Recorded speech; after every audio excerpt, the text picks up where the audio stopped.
The Joe Rogan Experience.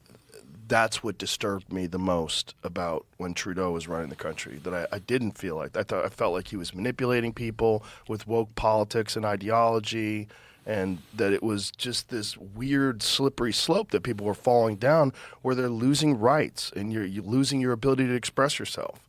And Right. it just really disturbed me, because I always felt that Canada was like one of the freest places and one of the most open-minded places, and it just. I didn't understand how it could fall so quickly. We still, we are a free country and we are a democracy. We have preserved that. My leader, I had this funny moment when Joe Biden came to Parliament Hill, and I said, Mr. President, I'm Pierre Poilievre. I'm the leader of His Majesty's loyal opposition. And he said, loyal opposition? How can you be loyal and opposition at the same time? It's like, what the hell are you talking about? And because you guys have a system based on a republic, whereas ours is the British system. And in our system, the opposition is an act of loyalty.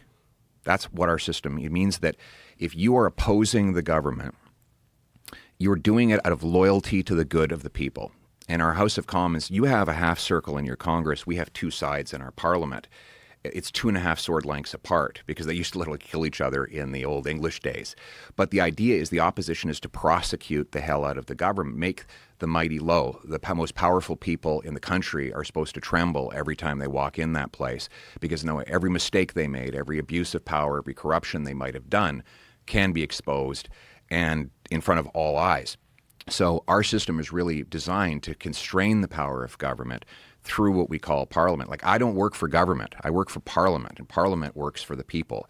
We call it the House of Commons because it's the House of the common people. It's green in there because they used to meet in the fields of England. And so I really view the role of our Parliament to limit the power of government, to maximize the power of the people, make people bigger, stronger, and more fulfilled by having the government narrowly focus on the things it's supposed to do.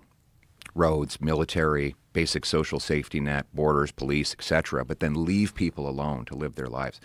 If I were to start a political party from scratch, it would be the Mind Your Own Damn Business Party.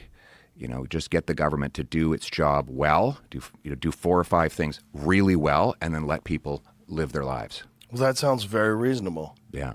Yeah, I mean, anybody that doesn't go along with that, anybody that's opposed to that doesn't even make sense. No, look, like I said, the way I grew up and everything I've seen ever since, when I talk to farmers or factory workers, electricians, I find they know just as much or more than the so-called experts I encounter on Parliament Hill. Like back during COVID, when all these governments were printing money, and all the politicians and bankers said, oh, this is great. Well, look at all this money we get to spend. I'd walk around communities and I'd have like mechanics say, we're going to have inflation. And I would say, yeah, it makes sense to me. And I'd go back to Parliament Hill and the experts would all say, no, there's not going to be any inflation. And sure enough, all that money filtered into the economy, bid up all the goods we buy, and everybody got smoked with higher prices. But the point is that it was the common people who don't study this stuff for a living, who don't read endless reports and studies, who could just figure out that if there's money pouring into the economy that's not matched by goods and services, it's going to bid up the cost of everything. So that's my experience and my ideology is the common guy knows how to make his own decisions. We need to empower him to do that. Yeah, just stay out of people's lives. Exactly. So there's a narrative in America, and the narrative is that you were about to win and your party was about to win, but then Trump came along and said he was going to turn Canada into a 51st state, and everybody went crazy. Is that accurate? I wouldn't say they went crazy. I mean, they got very upset. They should be upset, though. I mean, well, it's a crazy thing to say. It is a crazy thing to say. Canada's not for sale. We're never going to be the 51st state. We love Americans as neighbors and friends, but we want to be uniquely and we want to be sovereign as Canadians. It's our country. It's where we grow up. You're a patriot as an American. I'm a patriot as a Canadian. It's where my grandfather arrived. It's where our collective ancestors put on military uniforms and sailed to fight wars. It's where our grandkids are going to live. We're very proudly Canadian. So we're never going to be the 51st state. And I just wish you'd knock that shit off so that we can get back to talking about the things that we can do as two separate but two separate countries that are actually friends.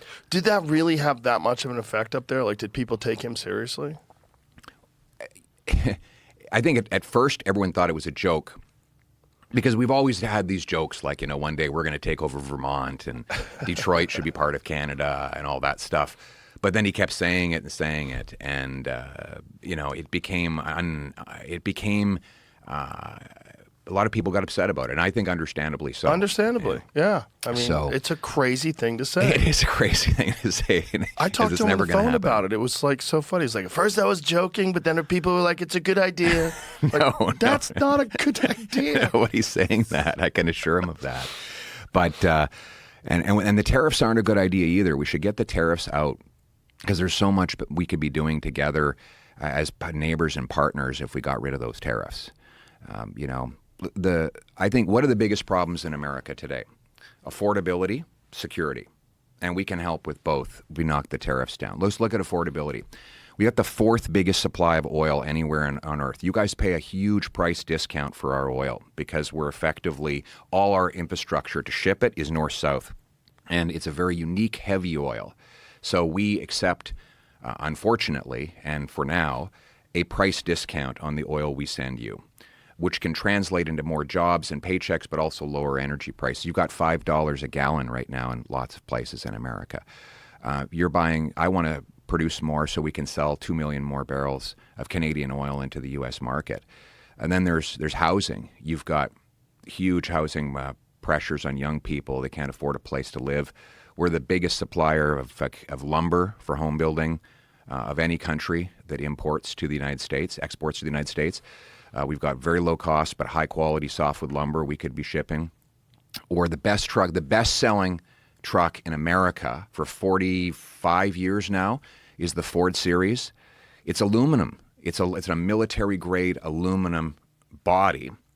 You guys can't make enough aluminum here. You don't have enough bauxite or electricity to convert it into alumina and aluminum. You get your aluminum from us. A tariff does not bring the production to America. It raises the price of the aluminum and therefore the F-Series truck. Get rid of that tariff. You lower taxes. You lower the cost of an F-Series truck for the miner in Appalachia or the electrician in Ohio. And that's just on the affordability side. There's a lot we can do with our minerals to make the continent a hell of a lot safer as well. So I think it's in America's interest to come towards a tariff-free deal and trade freely as friends, and that will be good for both of us. Have you had conversations with Trump about this? No. I believe in the rule of one prime minister at a time. So I fought like hell to win. I didn't win. We came very close. So I've said, listen, I'll leave it to the prime minister to do the negotiating. And I've said I'll support him any way I can. Even in my visit down here, I'm sending him text messages to tell him what's going on, to try and support his work, because what we both want what's best for Canada. Where are your elections now? When do you have the next elections? That's this is a strangely hard question to answer because I know you have a weird system. Yeah, it's weird in comparison to ours. Rather, yours are fixed, as you know. Ours, we have technically fixed election dates, but the government can fall at any time. It's very simple. A rule is that if the opposition parties bind up and they can vote down the government, that is to say, the majority of MPs in the House say we've lost confidence in the government, the election is now. Or if the prime minister decides he wants an election, he can call it, and the election is now. But it has to be sometime in the next roughly 3 years. Oh, so you have a deadline where it has to take place? Yeah, that's right. So, but it could happen tomorrow. It wouldn't necessarily be tomorrow, but in the next few weeks, if there were a non-confidence vote and the government lost it, then they go to an election. So it's kind of like the British system. Interesting. Yeah. Well, it is the British system, really. We adopted the British system almost identically. So when you're campaigning, you're essentially, this is like a long game. Yeah. You're just laying out your strategy, laying out what you would do to make Canada a better place. Yeah. Well, we have two roles. So I said I'm the leader of the opposition, but I'm also prime minister in waiting. So the notion is that the Canadian people should not only have a government, but they should have an alternative. And that alternative has two functions. Official opposition, it's actually called that. I think it's a proper noun, a capital O, official, capital O, opposition, and also government in waiting. So you have to be prosecuting the government But you have to present to yourself to people in a way where they say, yeah, that guy or that team could actually be the government. Those are the dual roles that I have to carry out. Interesting. And how long have you been attempting to become prime minister for? How long has this been going on for? Almost exactly 4 years, because I launched my campaign in February of 2022. Was this something that you had always had in the back of your mind, or? I'd say in the back of my mind, but it wasn't something I was set on. Like I thought maybe, when I'm in my 50s or 60s, I would try it, but I was in no rush to do that. How old are you now? I'm now 46. And so what motivated you to do it? Well, after COVID, as COVID was unfolding, it wasn't just the COVID policies themselves. It was the economic policies, because I've been very focused on economics in my parliamentary career. And I was seeing the size and cost of government, not just in Canada, but all around the world, growing so much. And that inflation was just destroying the working class people, and that it was going to get a lot worse. And so I ran on the platform of making Canada the freest country on earth. That we had a tradition of freedom in Canada. One of our earliest prime ministers, Wilfrid Laurier, was asked, what's Canada's nationality? And he couldn't actually list an ethnicity or a religion, because we were already mixed up even 100 years ago. We had Scots and Irish and First Peoples. So he said, look, French, most of all French and English, and First Nations. So he said, Canada is free and freedom is its nationality. And I wanted to reinstate that idea. I wanted it to be the freest country anywhere on earth. And so I ran on that platform and won the leadership, and then ran in the last election and stayed on after that election. So that's kind of the last 4 years of my journey. And so the way your elections work now, so you're essentially just stating your case and going around and talking about what policies you would implement and how you would do things differently, and just waiting to see how it all plays out. We have our prime minister is different than the president. He's actually part of the legislative branch, so he comes in to the House of Commons, and we debate multiple times a week, he and I. So it's not just in your system, the Republican and Democrat hold like 4 debates right before the election. In our system, we're always debating. So he comes in, he's on one side, I come in, I'm on the other side. And I ask him like 6 consecutive questions, and then he answers. And we go back and forth. And that's called question period. Then we have these committees where we prosecute and propose on finance, natural resources, healthcare, you name it. So we're constantly prosecuting the government, also proposing better ideas at the same time. So like the other day, I proposed to bring back the auto pact between Canada and the U.S. to have tariff-free trade going both ways across the border. So that's an example of how I'm in a position to actually offer solutions, even though I'm not in the government. And then hopefully government actually steals my ideas. And I've been encouraging them to steal my ideas.